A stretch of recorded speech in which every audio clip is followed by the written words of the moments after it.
Hello, and thank you for listening to the Oprah Podcast.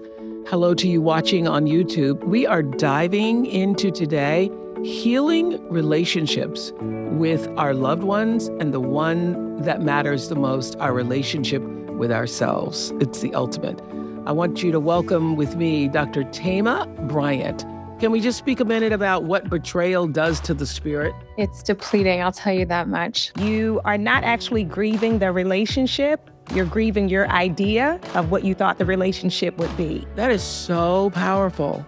For too long, we are made to believe that we must say yes to everything. And I want to tell you the holiness of no. No is a sacred word. The holiness of no. I like that. I heard that. Let the church say amen. A graduate of Duke University, Dr. Thema Bryant, who goes by Dr. Thema, is a clinical psychologist, a professor of psychology at Pepperdine University, and an ordained minister. Dr. Thema is the author of 3 books and is the host of the popular The Homecoming podcast, which raises awareness about mental health. Your latest book is called Matters of the Heart, which I was even so touched by the title. Matters of the Heart, Healing Your Relationship with Yourself and Those You Love. And let me say to all of you who are watching or listening, this book is a treasure. It's a treasure trove of wisdom for any phase of your life. And we have you covered on this episode. Whatever you're going through, Dr. Thema talks about how to set better boundaries, forgiving without receiving an apology. Yes. I'm going to say that again. Forgiving without receiving an apology. Don't we all want to know how to do that?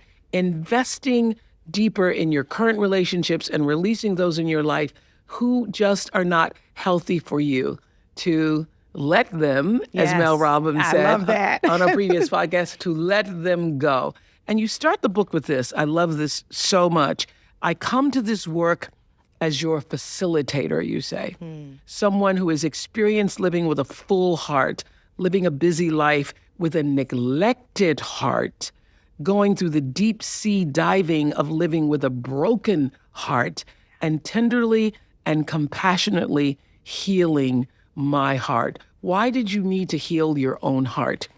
First of all, I want to say thank you, Oprah, for having me. This is so wonderful and something I have been looking forward to being able to share this work with the public, because many of us are walking around with broken hearts.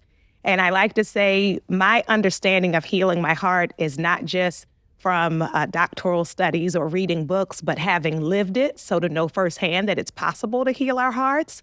The first way I would say my heart was broken is something I know you can relate to, the realities of racism and sexism that cause us to not see our own beauty. Yes. And so to be brokenhearted as a chocolate girl in Baltimore, to not be able to see the full glory of who I am.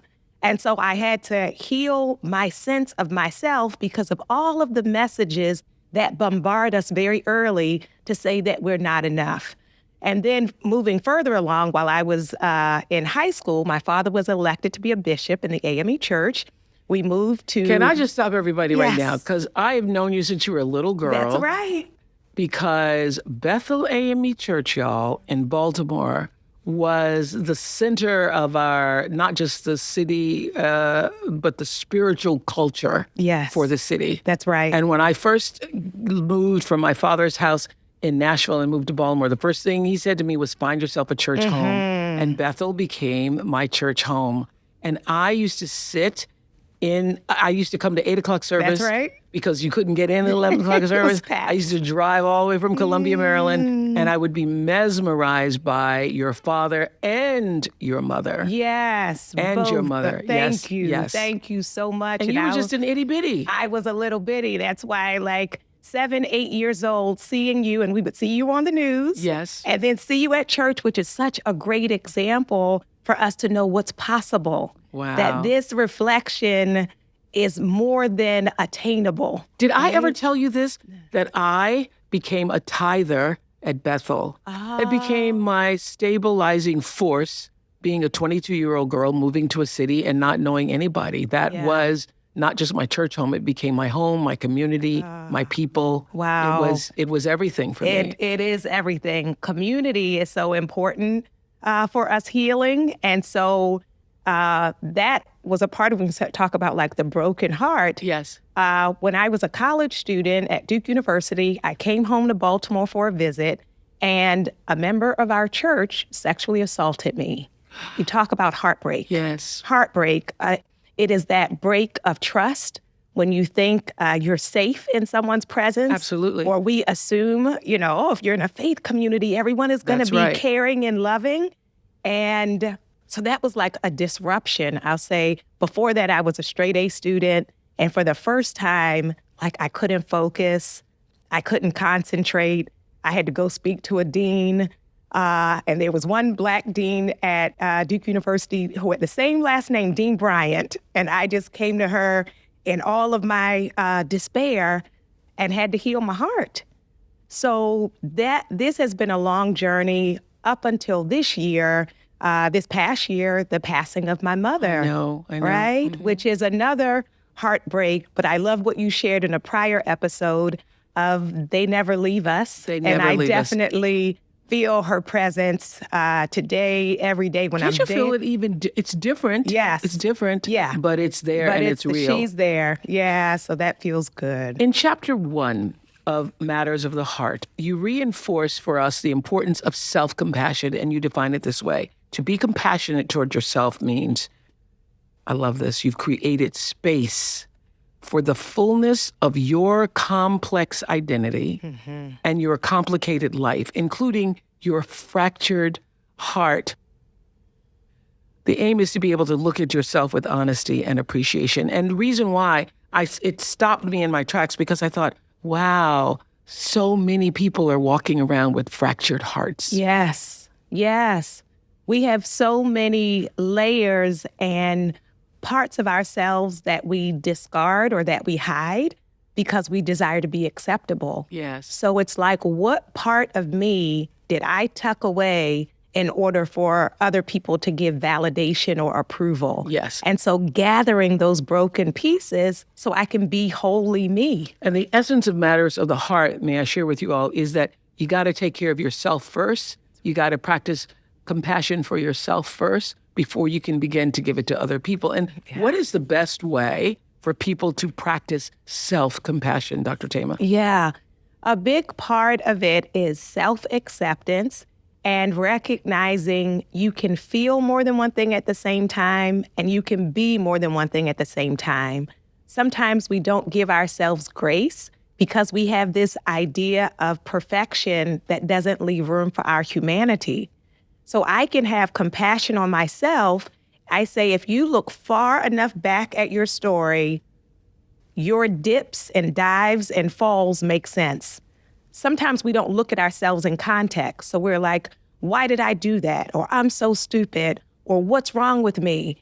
But if you tell me the fullness of your story, where you landed made sense. And then you talk about this overextending yourself results in depletion. I mean, we have seen that over and over and over again, particularly in our community where women have given and given and given, and there is nothing left. Nothing. And then don't understand why they are depleted. But you're saying that is the absolute counter opposite of having self-compassion. But this is the thing. I was reading that and I was thinking about all the people who were saying, easy for you to say, Oprah, easy for you to say, Dr. Thema, give yourself self-compassion. When you are the number one breadwinner, when you are the one taking care of everybody and there's nobody there to take care of you, where is there room for self-compassion? Right. What I say to that is your current way of living is unsustainable.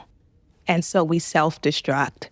And even when we say, I don't have time to heal, even we'll say, I'm too busy to be depressed.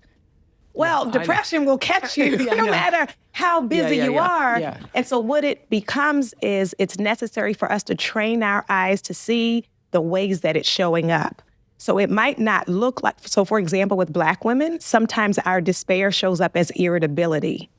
So then people say, you have a bad attitude. No, she's in despair.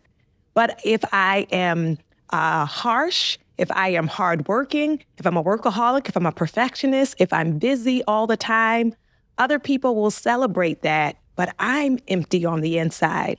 So it becomes not valuing myself because everybody else is saying good job. But when I lay myself down at night, then what do I say and what do I feel? And I choose to pour into myself so that it can actually be well.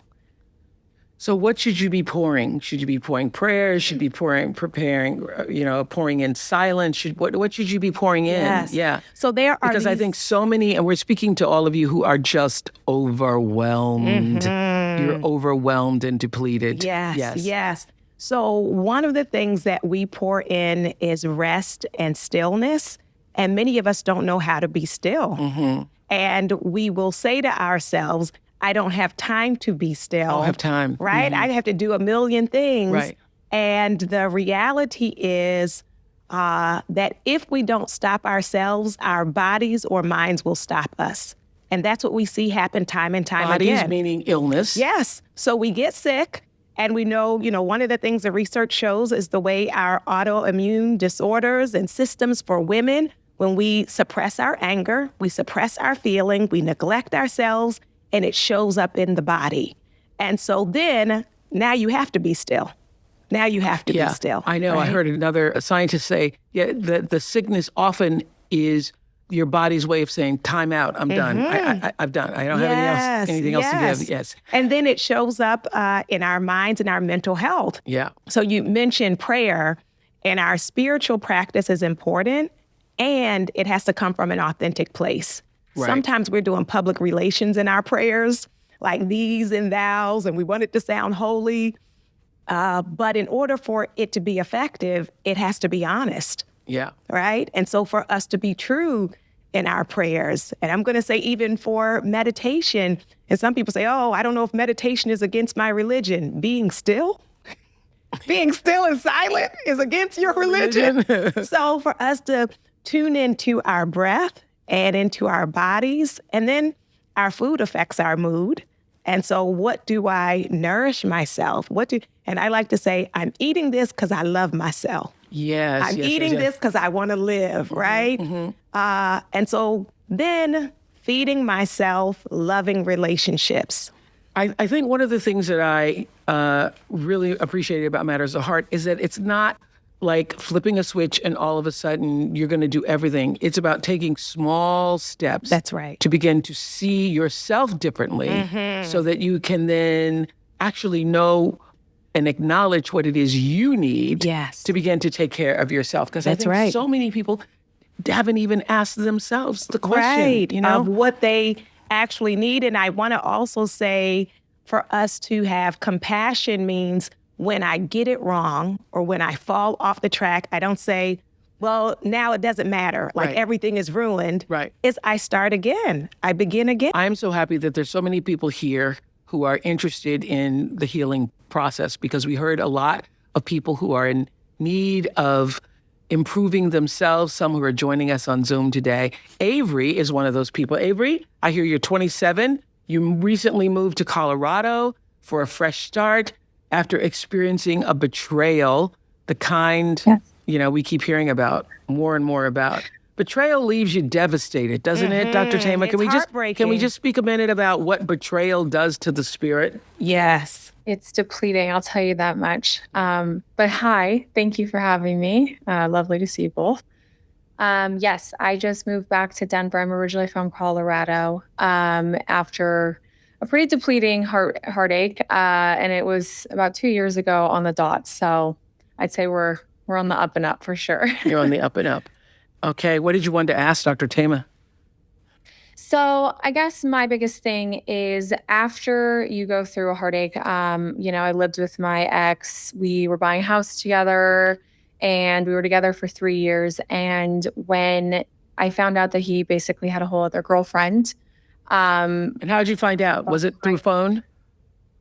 It was through video game messages and then phone and then Instagram. Phones have revealed a lot in this world. A lot of people got messed up with the phones. Go ahead. Yes, the phones are destroying a lot of relationships. But anyway, and so I guess after that happened, my biggest thing is I really gained this avoidant attachment style where, nice people would come into my life and I would, brush them away or break up with them too soon to even give them a chance, all because, if I do the breaking up with, then I can't get hurt kind of thing. Right, yeah. And I guess it's, I think there's plenty of women in the world that struggle with this after heartache, where you would rather just be alone than ever go through that feeling again. And I think that's something to try to work through. Yeah. Thank you so much for your transparency and for sharing your heartbreak. The first thing I want to say to you is you are not actually grieving the relationship. You're grieving your idea of what you thought the relationship would be. Because in reality, he was not who you thought he was. And so the relationship is not actually one that was mutually nourishing, mutually respectful, mutually edifying. And so it that makes clarification sense, helps. right? That it's not actually you miss them, it's you miss your idea of who you thought they were, right? Yeah. And then, when we talk about the aftermath, sometimes we create a story about why it happened because we want things to make sense. And so in your story creation of why it happened, you may be looking at yourself or blaming yourself or shaming yourself when the truth of it really may have nothing to do with you. It may be that he had or he or she had access. It may be just for fun. It may be that they were socialized to never be faithful and have not been faithful their whole lives. And so sometimes we it's an illusion of control. If I figure out what I did wrong and I do it different this time, I'll be safe. And so I invite you to release yourself from the lie that you could have made it be different. Yeah. The person who could have made it be different is the other person, right? That is so powerful.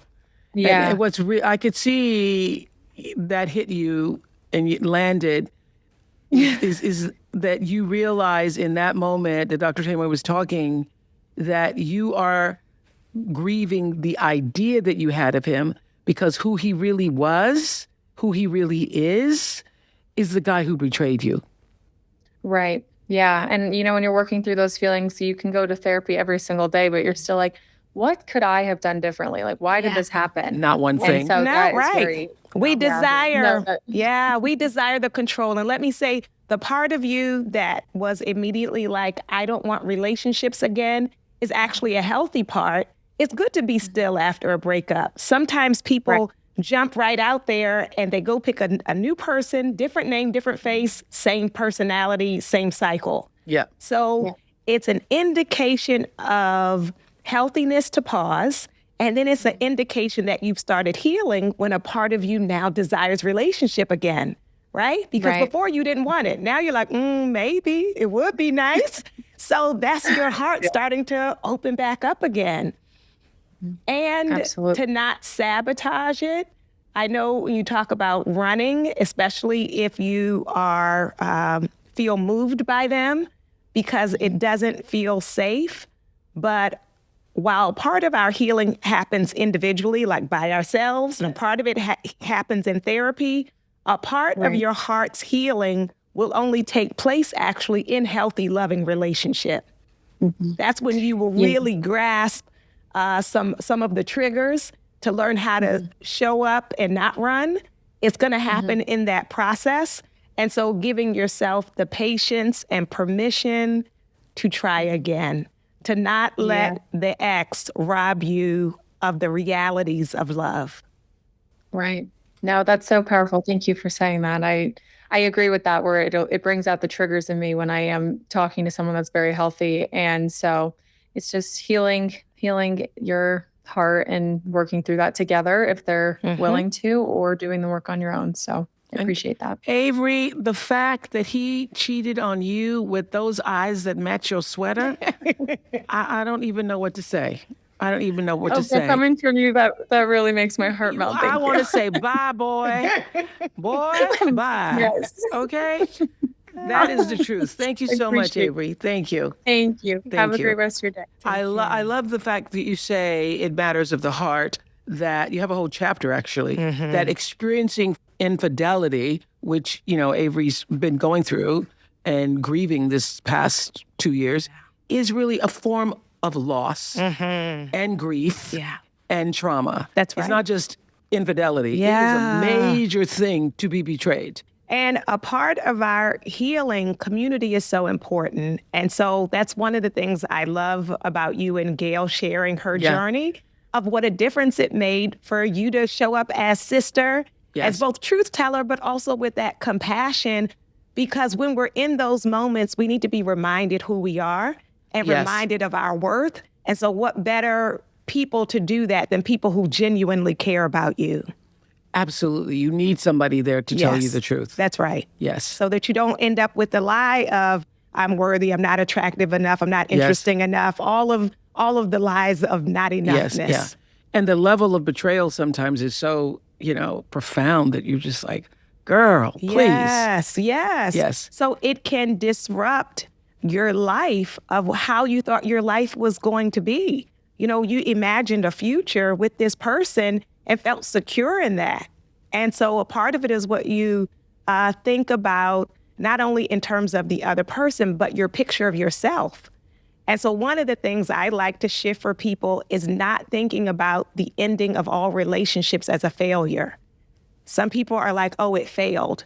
Sometimes leaving a relationship is a success. Yeah, you won. That's your triumph. Yes. And I really, really, really, it resonated with me, and I'm sure a lot of you too, listening to us, what you said to Averee about you are grieving the man you wanted him to be. Yes, absolutely. And sometimes we fall for potential. Yeah. Of like, if only this, if only that, if only these 5 things, you would be my dream person. And so we have to look at the truth of who this person is. And do I really want the truth of them? And I think for Averee and for anybody else who's going through this, that to get the truth of it helps the healing not of your own heart. Yeah. She's going to come through it and going to be stronger and better That's for right. whoever shows up next. Yes. So Stevi is joining us. Stevi's a wife and mother to a toddler. Hi, Stevi. I hear you Hi, Stevi. I heard that you wanted to deepen female relationships in your life. What's going on with you? Yes. So friendships are a little challenging for me right now. I'm in my 30s. I'm surrounded by a lot of community and a lot of people, but I really am more focused on quality of friendships than quantity. I'm hoping that I can have more valuable, intimate relationships and friendships at this stage in my life. I'm a wife and a mom now, but things kind of feel high stakes for me in my life, and I am a bit of a perfectionist, so that can kind of be debilitating for me at times with new friendships because I'm afraid I'm not going to show up for them the way that they need, or I'm going to feel at them. So that's been a bit of a stumbling block. And, growing up, I saw so many Black friendships on television, Black women who would kiki together and have a good time and then cry on each other's shoulders. And I don't really feel like I have a working framework for that in real life. What that looks like to fall apart, to be vulnerable, to be there in those challenging times. Kind of listening to you too, Dr. Thema. My mother passed when I was 16. So some of those formative moments weren't there. So I never got to see that in person. I think that's where I am right now. You have a question? Yeah, my question is kind of how do I reconcile with this when I want to nourish the friendships and show up for my friends that I currently have and meeting new people at this stage in my life?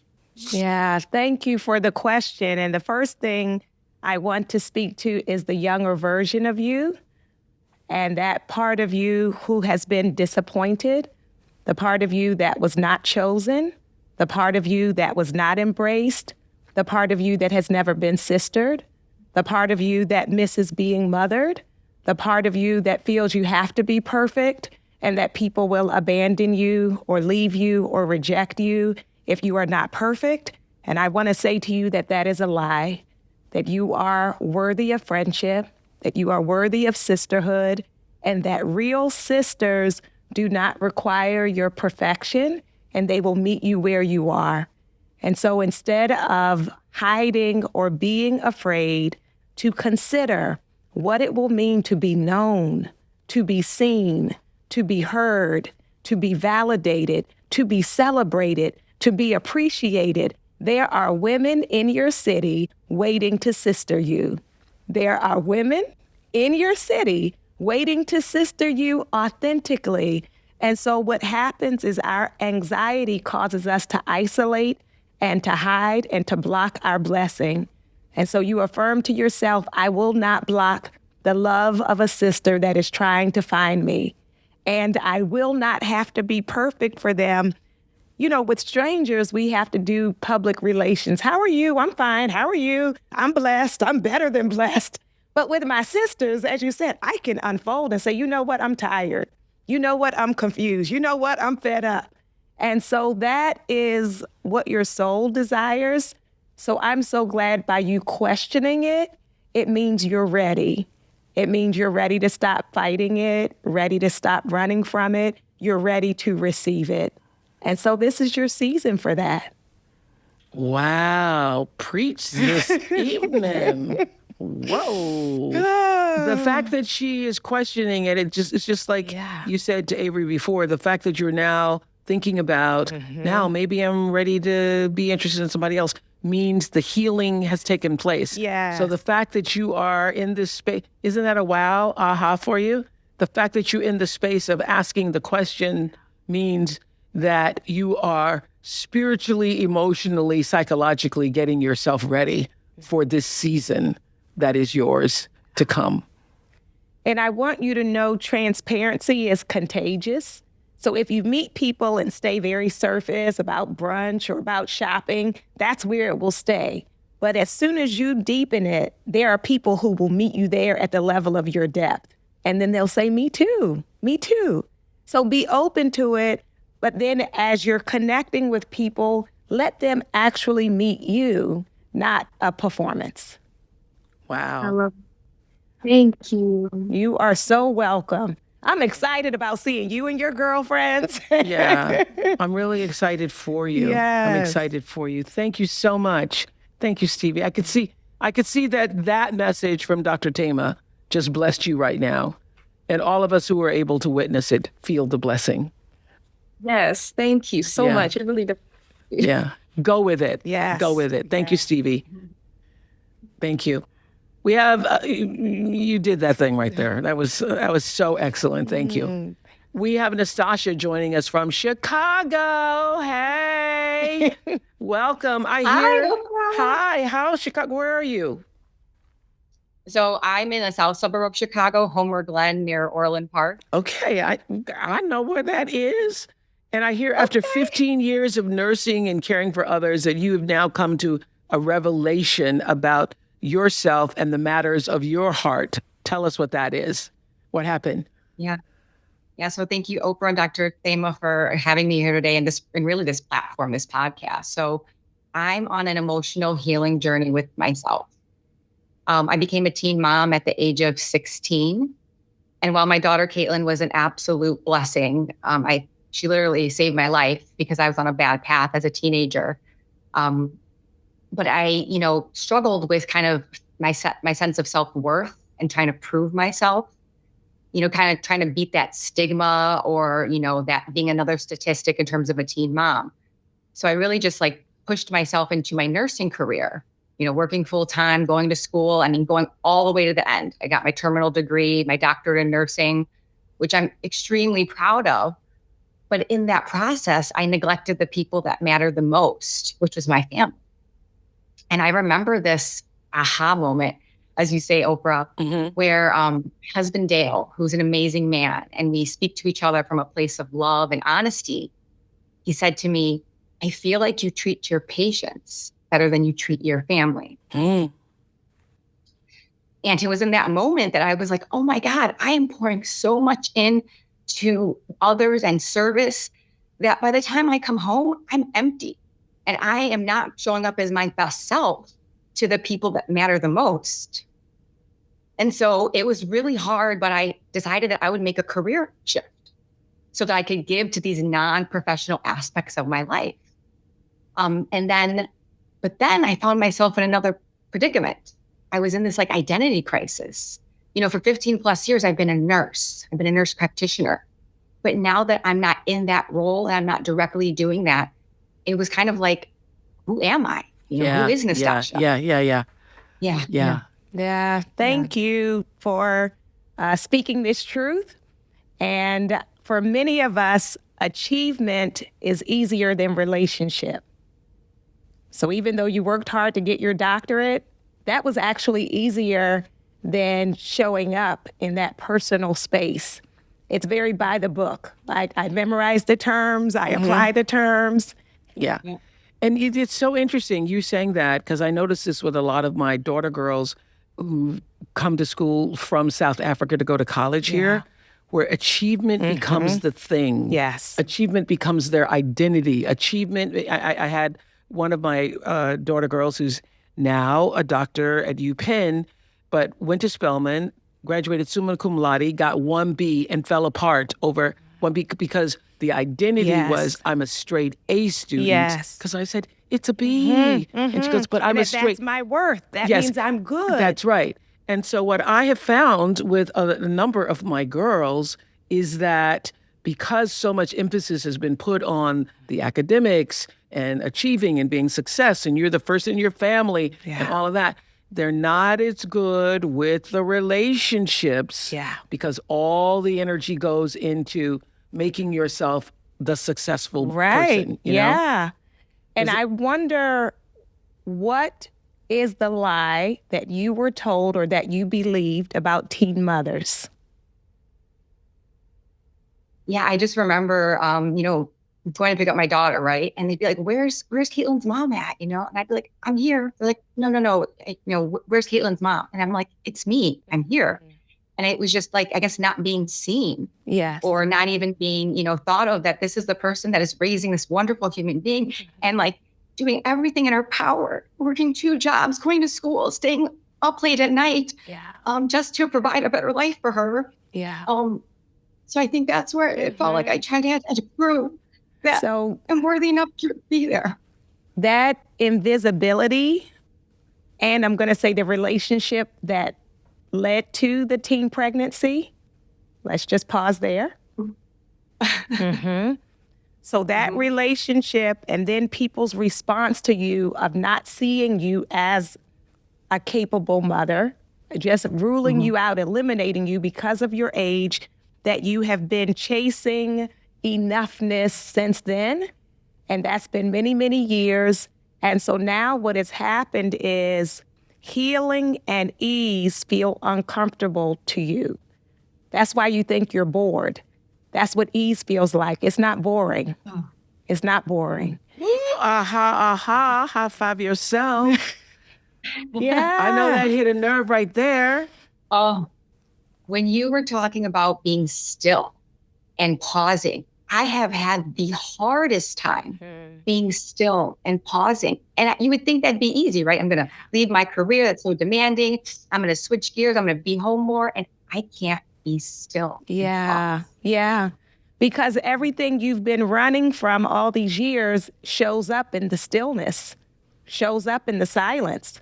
So you stay busy, we stay distracted, and we think that's whole, right? We think we're healed, but you're just distracted and busy. And so now you get to be the nurse to yourself. Yeah? And retrain your nervous system, because your nervous system doesn't know how to be settled. And so as you learn to settle, then you'll be able to show up for yourself and for your loved ones. And you are capable and deserving of that. It's just different.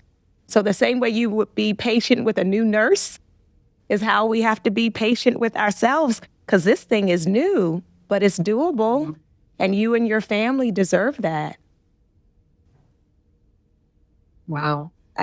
Thank you. The question was, how do I start to rebuild myself? And I feel like now you've given me like the tools or the foundation. Start like getting to know Nastassja, start loving myself. I think kindness. I think what happened here was an opportunity to see yourself from the point of view of what's really been happening with yourself. I really appreciated when you said you're not bored, you're just not used to ease. Yes. And you think being still means I'm bored because I have to prove, I have to do, I have to show, I have to, Yes. So getting to know yourself, right? And that this is for the first time in your life that you get to actually discover you, and it's not too late. When I talk about returning back to ourselves or healing ourselves, sometimes it's healing myself for the first time. So you're actually not trying to go back to a former self. You've never been this woman that you are creating now, but you get to build her.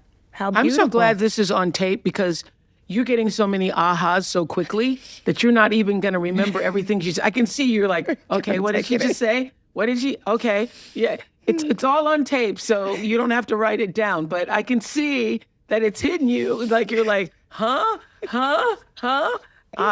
We got, as I said, we got you here. We got you. We got you. I feel it. And I don't know if it's because I'm turning 40 and this big number is coming, but I just feel like it's just something I have to deal with, and it's hitting me fast. But I feel like you are just speaking to everything that I've been thinking, but I guess scared to come to terms with it. And I feel like the big word is I'm scared. This is a scary space. And it's okay to be afraid. It's okay to not have all the answers. I want to just invite you to do a fill in the blank. So you're going to say, I release blank so I can receive blank.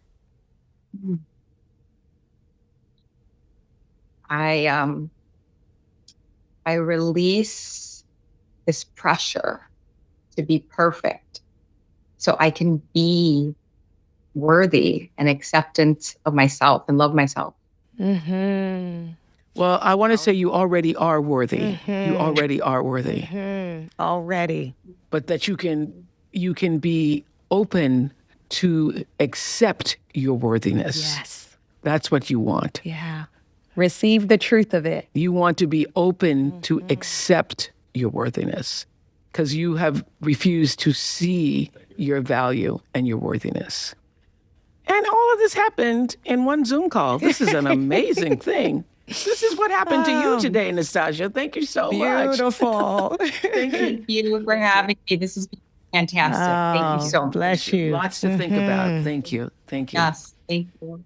Yeah, I think the reason why it's so interesting talking to Nastassja is that she represents so many people in the world, correct? It's so true. Yes. And that's how often we're trained to chase significance. Like if I do enough things, I can outlast the statistics, I can outlast people's assumptions, I can outlast my own fears. Like we're trying to outrun ourselves. Yes. And so having to actually slow down so I can be whole. Yes. Instead of chasing wholeness. I think it's also so important, the question that you asked her, what is the story that you told yourself about being a teen mother? Because she's still carrying that. That's right. And still trying to prove to those women who were in the room when she was picking up her child, I'm good enough, I'm worthy enough, I'm valuable enough, all of that.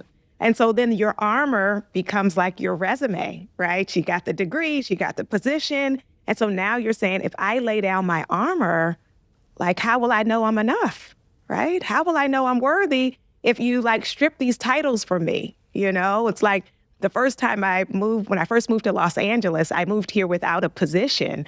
And before that, I had been Duke University, Harvard Medical Center, Princeton University. And so then I came here and it's so who are you without all of that? You're enough. Was it hard for you to accept that about yourself? So at first, when I came here, I was urgently on this job hunt. And I always say to people, if I knew then what I know now, I would have enjoyed the break. Because I was just slow down and enjoy it. You're going to find it. So that was hard because it was the first time in my life where I didn't have an affiliation, an institution. And so then, without that, just who are you? And so having to come to terms with that. Yes. Yeah. That's what she's dealing with That's too. right. Well, Porche is joining us. She's one of 9 children, and I hear you shoulder the burden of being the most successful member of your family. Tell us what's going on. Thank you so much. It's true. I am the eldest of 9, and we were abandoned by our mother. So I have filled in that role as mother to my siblings. My grandmother raised us, but she worked the entire time. So the relationship I have with my siblings is more of one of a mother-child. And now that I have my own child, I find myself feeling obligated. It's this, what I'm trying to avoid is I always feel obligated to assist them in a lot of their issues that they're dealing with. And recently I wasn't able to show up for one of my closest siblings, my little sister, who she's like my daughter. And I just wasn't able to show up for her. And the treatment that I got from her kind of just left me shocked and kind of heartbroken. When we're saying little sister, how old? I'm 41, she's 35. Okay, so we're not talking about little kids here. Yeah. Okay. Very important. Okay, very important. Well, we're not talking about little, we're talking about grown women with their own children. Grown women. I wanted to establish that, yes. She's a grown woman, and I had a role, all of my mother's children have lived with me, and it's like, but now it's like everybody's already had their chance. Everybody's got to stand up. So I told her no, and she just kind of stopped talking to me, and it just devastated me and made me angry, and I'm never angry with them. So I know I need to check myself and however I'm showing up for them, because there's some kind of the balance is not right. So my question for Dr. Thema is, how do I balance my relationship with my siblings where I show up as a sibling and not as like a savior? Or I feel obligated to my family so often, and I don't want to feel that way because it makes me retreat sometimes. And become resentful. Yes, and angry, and I don't want to have that because I've done so much. But I also need to, because it's showing up in my intimate relationships as well. So my question is, I need some balance, and I need to stop feeling obligated. I don't know why I feel that way. You feel that way because there was not someone to fill in the gap, and you filled in the gap, but you get to resign from being the mother sister. You resign, you turn in your resignation, and now you will be solely the sister. And when we change and when we heal, some people don't like it. When people have been depending on you, they will not appreciate the boundaries. They will not appreciate the no, but it is not for their benefit or for yours for you to continue to carry people who it's time that they learn the strength of their own legs and the strength of their own wings. Nothing you do will be enough for people who see you as their resource and don't see you as their sister. So you decide. Stop right there. Stop right there. That nothing will ever be enough if they see you as their resource, because it will always be, what else you got? What else you got? What else can you do? Request, what else you got? next demand. And that's what you're feeling, and that's what you're resentful and angry about. But your past relationships with them has set this expectation. Yes. And so what I'm speaking from experience. I'm a member of this choir, okay? Yeah. And so you have got to establish that those days are gone. Yes, this is what I used to do, and now this is what I'm willing to do. It is a decision on your part. Yeah. And people are going to be mad. They're going to be mad. You're not going to get through it without somebody being mad. But you're doing this to save yourself, and ultimately to save the relationships that are meant to last. Right. What you all could actually be, so you get to redefine it. Now, I will do some predictions for you. When you step back, some people will step up. Some people who always said, well, she'll handle it, she'll pay for it, she'll do it. Some people will step up, and then some things actually won't get done, and you let it fall to the ground. Some people are so dependent on you that when you say, I'm not doing it anymore, some stuff will drop, and that's okay. You got to let it drop. Yeah. Yeah, I do. And the obligation feeling is because I know that I'm blessed to be a blessing. Yes. I understand. Yeah. And I have taken myself into another area, and I have a home where I also provide 24-hour care for young girls who grew up like myself. And that's where my energy is now, because those are people who do not have families and things of that nature. But it's this sense of obligation that I really want to work on, because if I show up in my family and something's not there, feel like I need to fix it. Well, you know what? I suffered from this for so long. I literally have journals filled with the question of, what do I owe? What do I owe? And when is it enough? Yeah. What do I owe? Yeah. And when is it enough? And can you help her answer that Yes, question? absolutely. So one, you talked about blessed to be a blessing, which is beautiful. And I want to ask, are you a person of faith? I am. Okay. I want to say to you that God, or your creator, did not make you just to be an instrument for other people's relief. You are not just a vehicle for other people. And I know we like to talk about God use me up. God says, I'm not a user. I'm not here to use you just to bless others. It's actually to flow into you so you can give from your overflow. When you are nourished, then it won't drain you or empty you to share with those girls in the home that you share with. But for too long, we are made to believe that we must say yes to everything, and that's the Christian thing to do. And I want to tell you and Oprah on today, Yes. the holiness of no. No is a sacred word. It is a sacred word. And so you are a temple. Did you see Porche go? Yeah. I heard that. Let the church say amen. Amen. Okay? Amen. Yes. The holiness of no. I like that. The holiness of no. Yes. The holiness of no. Because we're made to feel guilty for our no. We're made to feel guilty that, like, you have to say yes to everyone and everything to be sufficient, to be a good person. So that's what you said. How much is enough? Or How much is why enough? Why do I have to keep proving I'm a good Yes, person? yes. And so now, you get to say yes to yourself. You get to say yes to your relationships. You get to say yes to the young children, the girls you have taken in. But it starts with the nourishment of your own soul. So I want to invite you to start doing morning rituals where you feed your spirit before you start the day so that you do not go through the day running on empty. Feed you first. This made some sense to you today? It's in alignment with where my heart's been. So I'm really grateful. And Yeah. I feel blessed. Yeah. Beautiful. Do you believe you have the courage now, the courage for the holiness of no? I know it. Yes, I know. know it. I've been taking the little steps and hearing it from, of course, Oprah, my fairy godmother. Of course, it just makes the most sense. Thank you so Dr. much. Thema. Thank you so much. Thank you so much. I appreciate you all. Thank you. so much. Thank you, Porche. So you write about the co-creating joy. You say it's an inside job That's right. for an individual and a collective job for relationships. It is. Co-create joy with the people you love. That's right. We have to be intentional so that we don't take relationships for granted or take people for granted. Sometimes we're like, oh, I know those are my folks, but we turn to them more when we're in crisis or in need, or we neglect the relationship because we figure they'll always be there. So we have to be intentional about engaging and creating moments and memories with each other that are joy-filled. Have to do that on purpose and protect time for it.